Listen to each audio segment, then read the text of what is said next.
explicado los compañeros, ¿qué hacemos, no? ¿Pagamos esto?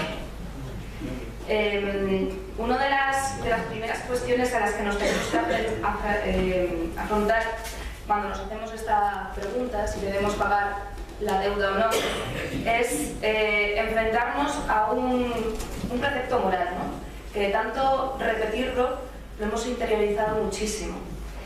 Este precepto es el de el pago de las deudas financieras adquiridas. Es algo completamente prioritario, totalmente prioritario a cualquier situación, ¿no? Está tan interiorizado que incluso se ha modificado la Constitución, como ha dicho Alf, para que el pago de la deuda y de los intereses sea prioritario a los gastos de sanidad, a la educación pública, al gasto social.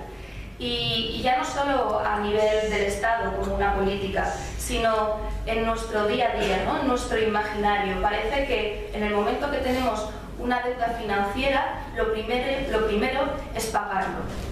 Sin embargo, desde la plataforma lo que defendemos es que este precepto no tiene ningún sentido a un nivel económico, histórico o político.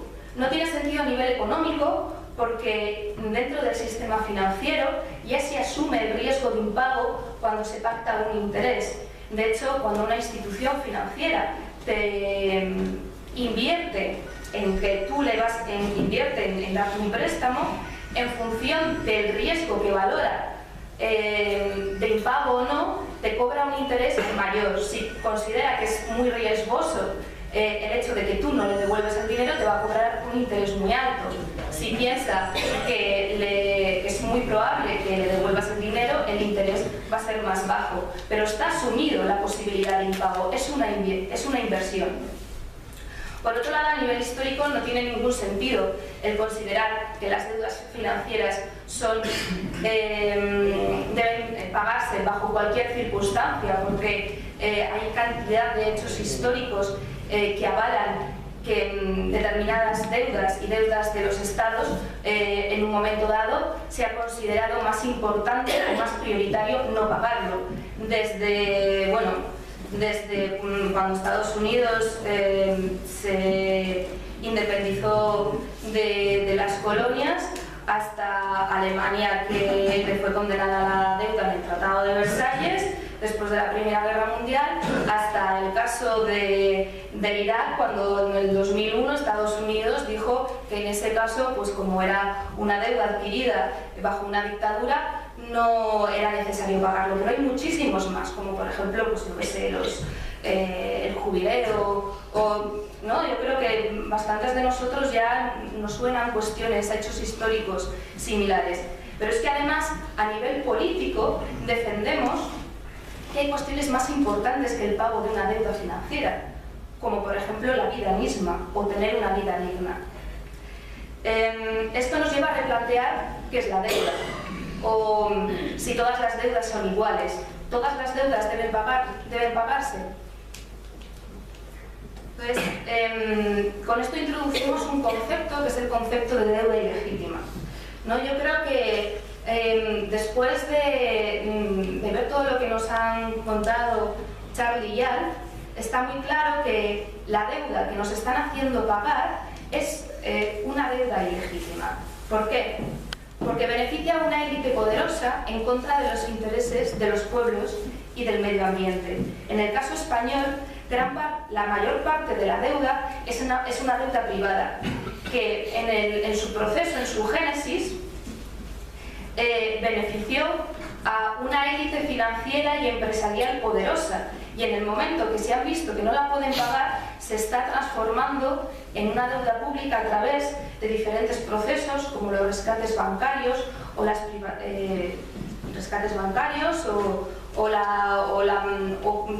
modificando la Constitución para garantizar ese pago de deuda.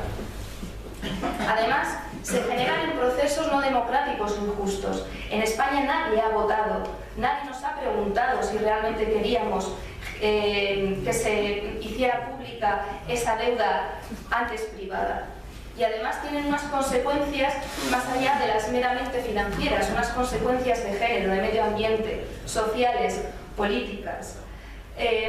Ya que para garantizar el pago de la deuda estamos dispuesdos a asumir recortes sociales que van a suponer, por ejemplo, en la cuestión de género, que no se dote de presupuestos la ley de dependencia, con lo cual la gente dependiente, la gente mayor, va a volver a ser cuidada por las personas que tradicionalmente las han cuidado, que han sido las mujeres.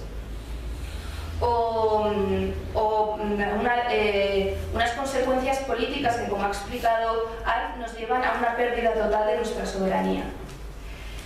En el concepto de la deuda ilegítima tomamos como referencia, antes que la legalidad, la legitimidad, es decir, la justicia antes que el concepto de la ley. ¿Por qué?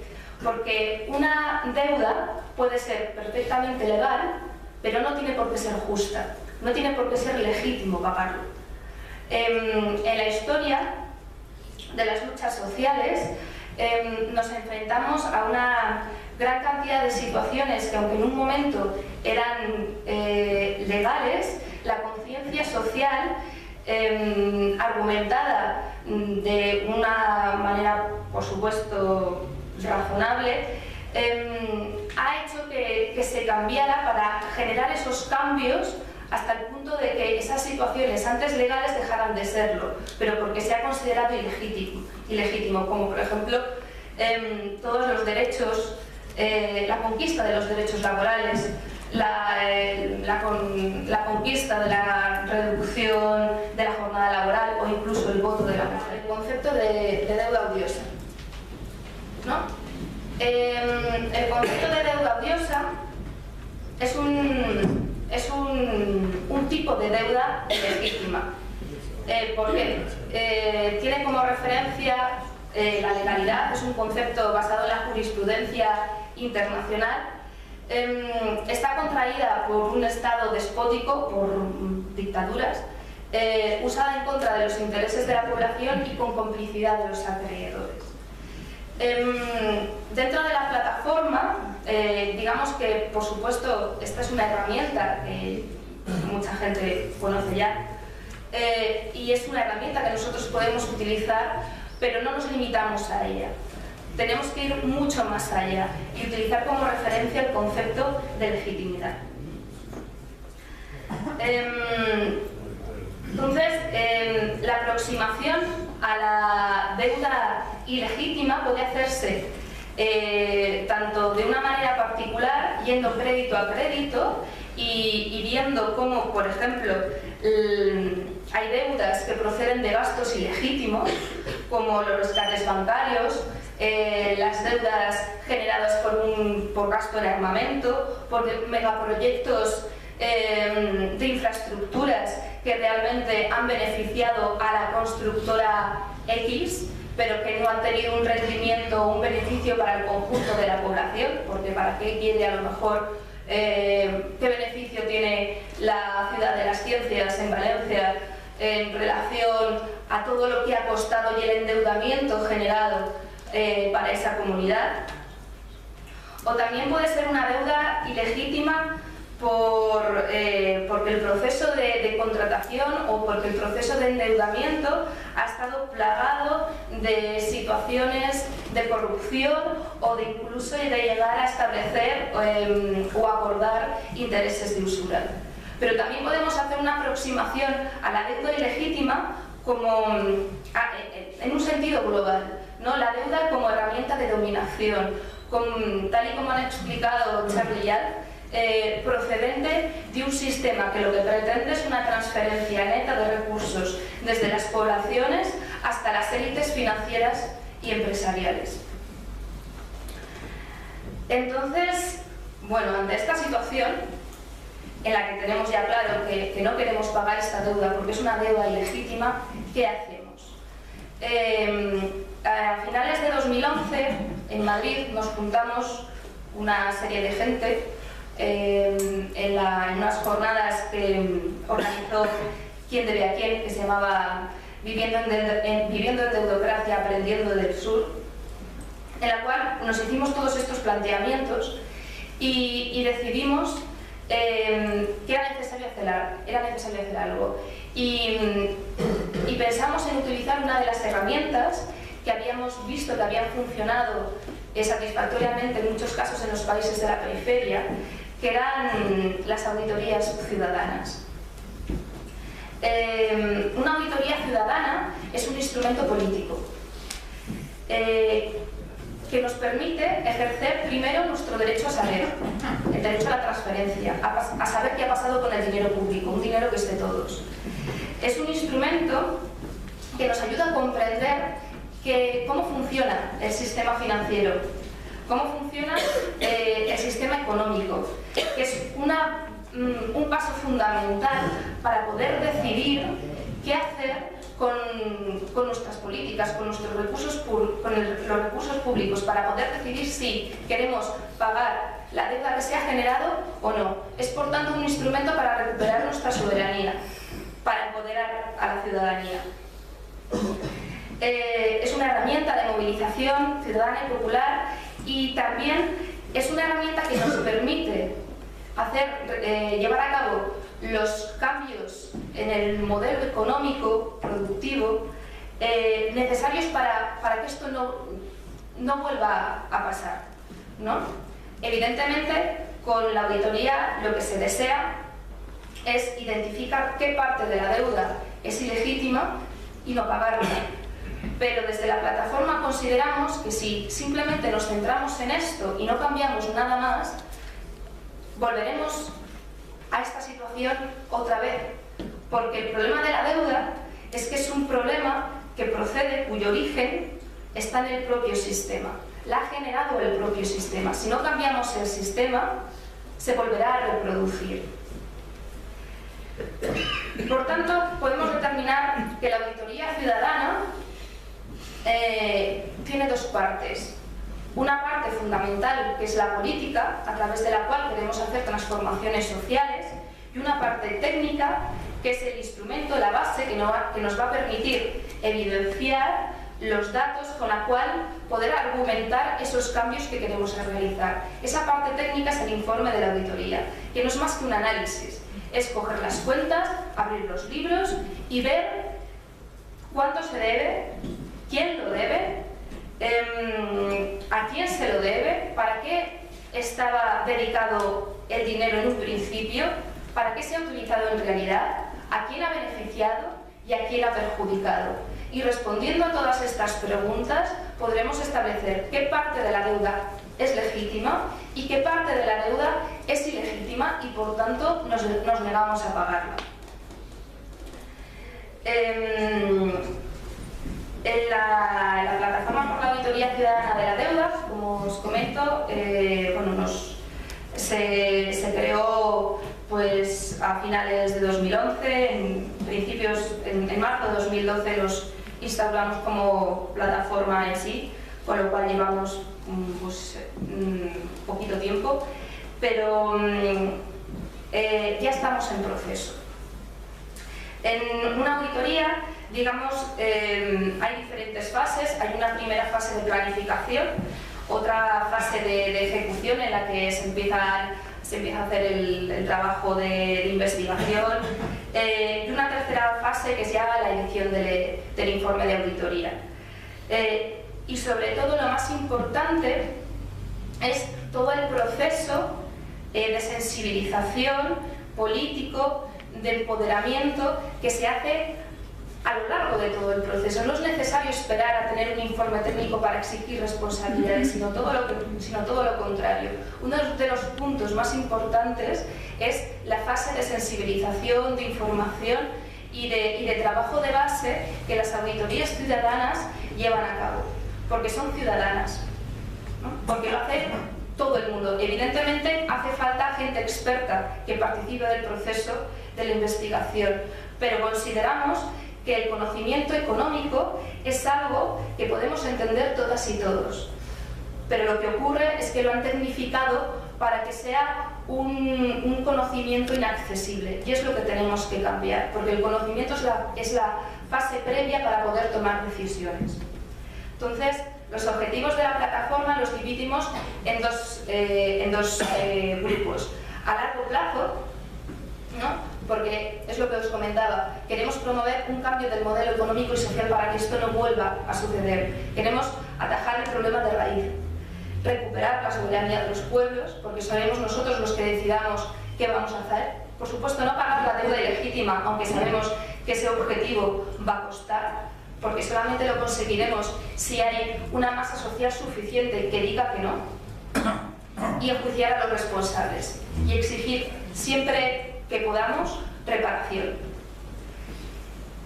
Y luego los objetivos a corto plazo son informar, sensibilizar, promover el derecho a la información, movilizar a la población y promover una lucha, una unidad de luchas entre sectores y a nivel internacional. ¿Por qué? Porque la deuda en sí es un eje transversal que une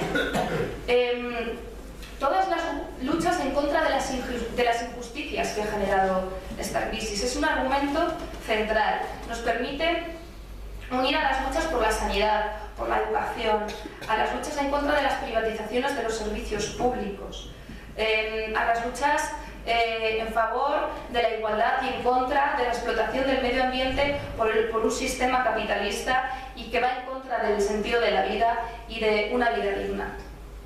Pero al mismo tiempo nos permite unir luchas a nivel internacional, porque el problema de la deuda, como ha explicado Charlie y como ha explicado también Al, es un problema generalizado. Esto no está pasando solamente en España y no solamente en los países de la periferia europea.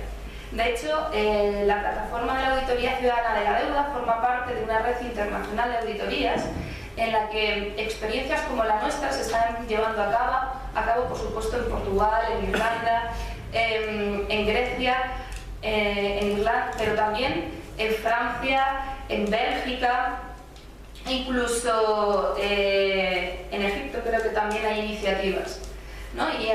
Y de hecho en febrero vamos a ir al tercer encuentro de la red internacional. Estamos organizados, por supuesto, a nivel nacional. Hay nodos activos trabajando en Madrid, en Barcelona, en Valencia, en Asturias, en Galicia, en Aragón.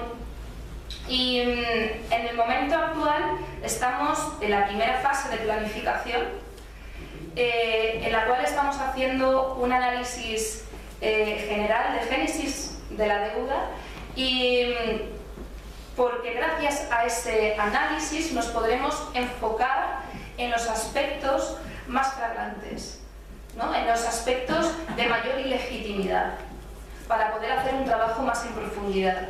Pero por supuesto, a nivel local, cada uno de los nodos territoriales puede hacer un trabajo, de hecho lo están haciendo, enfocado a las circunstancias más territoriales. Por ejemplo, los compañeros de Aragón han hecho un trabajo increíble analizando la deuda de la DGA, del gobierno de Aragón. Increíble, o sea, han conseguido la información de los avales del gobierno de Aragón, de cómo eso ha beneficiado a determinadas empresas, a determinados intereses económicos que en sí mismos no revierten al conjunto de la población. Y también hay iniciativas para hacer auditorías a nivel sectorial, tanto en la sanidad como en el sector de las eléctricas, o por ejemplo analizar la deuda de género o la deuda ecológica, que eso no lo hemos podido desarrollar mucho en la ponencia, pero una de las consecuencias de esta crisis financiera son otros tipos de deuda que no son puramente financieros, donde de repente los que éramos deudores nos convertimos en acreedores, ¿no? Y bueno, sabemos que es complicado, sabemos que vamos a tener dificultades, que hay problemas para conseguir la información, pero para eso también tenemos que exigir el derecho a la información y a la transparencia, y sabemos que, por supuesto, que la última palabra para el no pago de la deuda forma parte, o sea, la tiene el Estado, pero por eso necesitamos un apoyo popular muy fuerte, Por eso la clave en estos momentos es la campaña de la auditoría, es el trabajo de sensibilización y de formación y de movilización popular. Así que desde aquí queremos aprovechar para invitar que en Logroño se genere un nodo territorial de la Auditoría Ciudadana de la Deuda, que aquí también supongo que tendréis lo vuestro. Y estamos dispuestas a ayudaros y apoyaros desde los territorios que ya hemos iniciado el camino.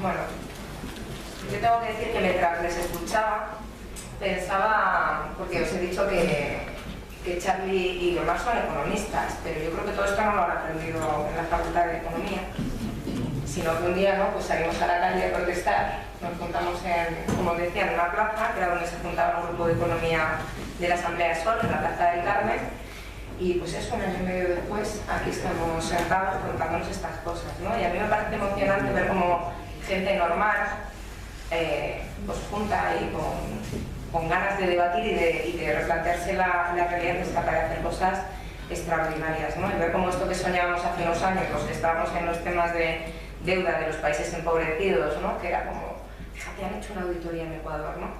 Pues para que es emocionante hoy ver que estamos haciendo una auditoría o estamos empezando una auditoría en el Estado español, ¿no?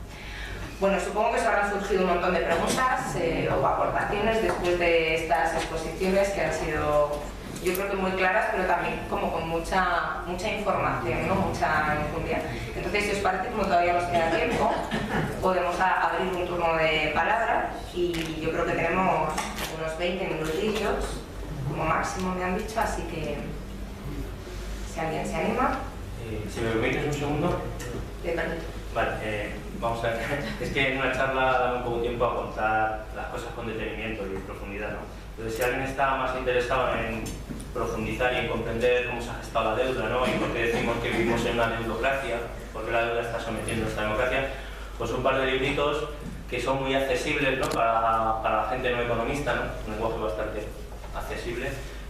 ¿Vale?, se llama Vivir en Deudocracia, lo voy a dejar para que ahora, si queréis echar un vistazo, y para cómo se ha gestado lo que ha sido la deuda privada de los bancos, pues otro, ¿no?, que se llama Una banca pública. Y luego, por supuesto, un mogollón de información de lo que se está cociendo en cada una de las partes del Estado y demás en la página web de la plataforma, que se llama auditoriaciudadana.es, ¿vale?, que tenéis ahí la página. Y ahora entramos a lo interesante.